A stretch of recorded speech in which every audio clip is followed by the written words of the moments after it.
Hi everyone, this is Kate O'Connor reporting for AVweb from AirVenture 2023 with my colleague Larry Anglisano from Aviation Consumer. As we're checking up setup day here at the show, Larry, what do you think we're going to see this year? Well, I don't know. I hope we see a supply chain that was healthier than it was last year. AirVenture 2022 was pretty grim from a supply chain standpoint. Avionics manufacturers were having trouble delivering avionics. I think things might be better. The other thing that's always a concern over at Aviation Consumer is the refurbishment market. We've got an aging fleet of airplanes, especially higher end airplanes, turboprops and jets. I'm curious as to what kind of demand we're seeing in that market. What do you think from your perch over there at AVweb? One of the things we've been hearing a lot about that I'm interested in seeing, how it is addressed at the show is the flight training market is booming right now. I hear that there are a lot of people looking to learn how to fly, a lot of airplanes being purchased by flight schools, for flight training. And the second thing we're going to be looking at naturally is the new Mosaic regulations. The FAA released a draft of the proposed LSA changes, and we are very interested to hear how that affects the industry, how people, perceive those changes, and what it's going to mean going forward for the industry as a whole. Well, let's hear what some of the industry leaders have to say.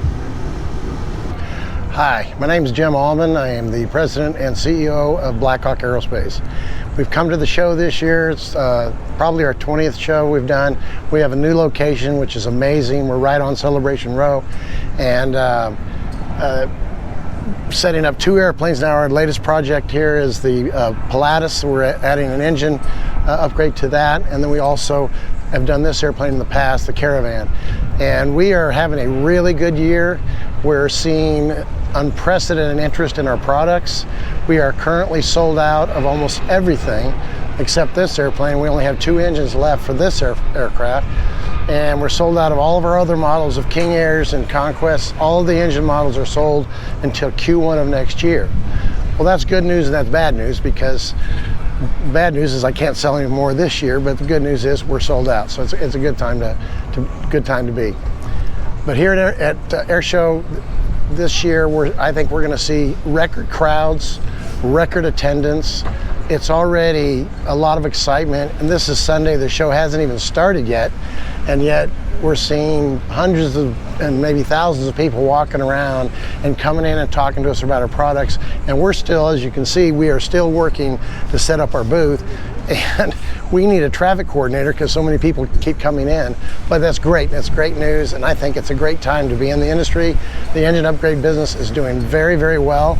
I'm very excited about the future. We have other products that we're going to be working on this year once we finish the PC-12, and it's just a great time to be in aviation. Hey, I'm Charlie Gregoire, President and COO of Redbird Flight Simulations, and we're here at AirVenture 2023, getting ready for the show to start. Well, this year there's been no slowdown over the past, I would say 5 years. It's just been booming, and certainly coming out of COVID, it's just gone crazy.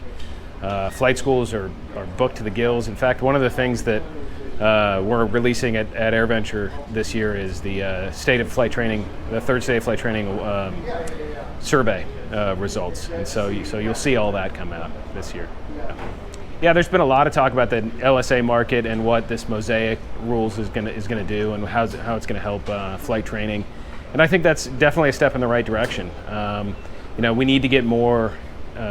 We need to build the training fleet up. Right now, the training fleet is really still lives and dies by aircraft that were built in the 1970s and 1980s, and the fully Part 23 certified aircraft are $500,000-$600,000 in some cases that these flight schools are relying on. So, yeah, anything we can do to start bringing that cost down. I think really the onus is going to be on the OEMs to see what are the aircraft that they can build given this new rule set. I think it's going to be some time before you see any real movement in the flight, for the flight training organizations. But we have to start somewhere. If we don't start now, we're just delaying it. So, yeah. So this year at the show, like most years, we're doing sales demos on all of our devices. We've got sims set up over in the Learn to Fly Center for pilots or prospective student pilots wanting to get in, helping them get that first step in the door, get a few flight lessons with real flight instructors that we've got over there. We've got the flight sims and the PPC for certificated pilots who are looking to stay proficient, do scenarios with flight instructors over there on those sims as well. We have our K through 12 STEM lab this year. We've partnered with Gamma, and we're doing it in their booth. So we'll have STEM classes for those middle and high school aged kids throughout the week. And then of course, all of the new stuff that we're doing. So it's been very busy. It's been very busy, yeah. Hi, I'm Jim Alpizer with Garmin. We're here kicking off AirVenture 2023. It's going to be a fantastic year. I think about this year and what's ahead, and it's really about supply chain improvements, safety, and simplicity. And this is going to be a fantastic year really for all three of those. Today, Garmin's in an incredibly healthy situation as it relates to supply chain, virtually in stock with everything, versus this time last year when everybody's heads were exploding trying to figure out when products were going to become available. No longer an issue. Safety. Garmin's here promoting additional safety capabilities with a couple of great new products. We've got a GHA 15 height advisor that's available for experimental and light sport aircraft. That's going to give additional level of safety for pilots who are flying over rough terrain, backcountry flying, as well as flying over water, or even just trying to perfect that perfect landing. The GHA 15 is going to be a fantastic safety enhancing tool for that. We've also got a recent announcement with our King Air, now bringing in Autoland technology and auto throttles into the King Air G1000 NXI retrofits. So hit safety incredibly hard. I see that happening all across the industry, quite honestly. And then the final element of all of this is going to be simplicity. And we've been focused on simplicity. We've got our plane sync technology with our GDL60. We're happy to announce that's now shipping, and we're going to do everything we can to continue to support the aviation industry with making products easier to use and making aircraft ownership just more enjoyable and more simple.